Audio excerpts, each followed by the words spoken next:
The next question says, when updating, do we truly update our software and OS, or we are just importing updates of harmful plugins? Okay, so this goes to this question is more about supply chain attacks, right? So when you download updates, it's a supply chain, right? They're coming to you through someone else. So if the update source is already compromised, of course you get the vulnerability too. So that means you now need to trust the company that you are updating from. Are they trustworthy? Same goes for the apps you download on your phone. So it's possible that the app provider may have been hacked. The attacker has already poisoned the update, and then you get the update, and now the attacker has access to your mobile phone or your network, as it were. So it happens like that.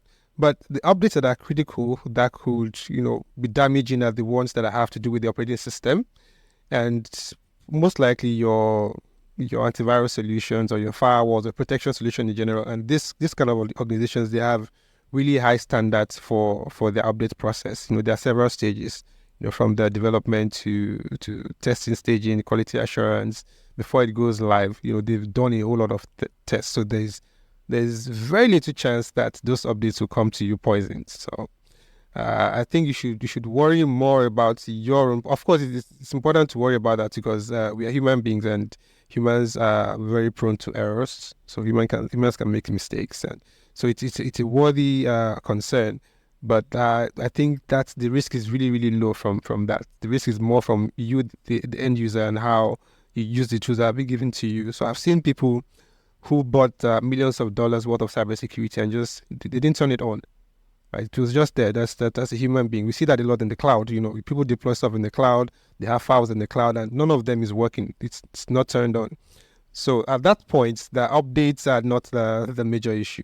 In terms of updates too, we have vulnerability management.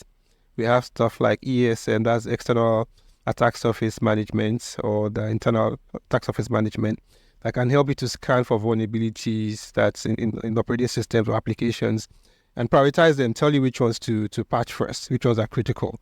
Those also help you. So please, you have to trust those updates if they're coming from a reputable source, because that should be the least of your worries. The major worry should be from you and how you use the tools that are being updated. Thank you so much. So correct. Like you were talking, I remember Bawali mentioned something. He said when you see some of this free stuff, be wary of them. So your source is also very important. Your source, where you're getting your updates, your downloads, and all of that is very important. Then talking about having features that are not being maximized. Just yesterday, I and a colleague were talking about this. We are in the business of selling solutions, right? And then because we are security people, we keep offering more solution after solution after solution. And I asked him a question. Do you think some of these customers are maximizing the capacity and capability of some of the solutions? And what we see when we go into the environment is most of the time they do not maximize half of what that capability, that particular solution is supposed to do. The same thing with you and I. We back here home in Nigeria, we are actually very early adopters of technology. So you find out that we adopt these technologies, but we do not do we don't go the extra mile. For instance, a new technology comes out, and for most of them, for instance, the iPhone, for every time there's a new release, it always comes with the security features. But most times people do not bother about that. So that is what we are talking about. That is what this platform is about, educating you to take those little simple steps. I say it all the time.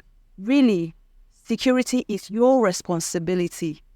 It's your responsibility to begin to think about creative ways to actually protect yourself, your organization, and people around you. Thank you for those questions.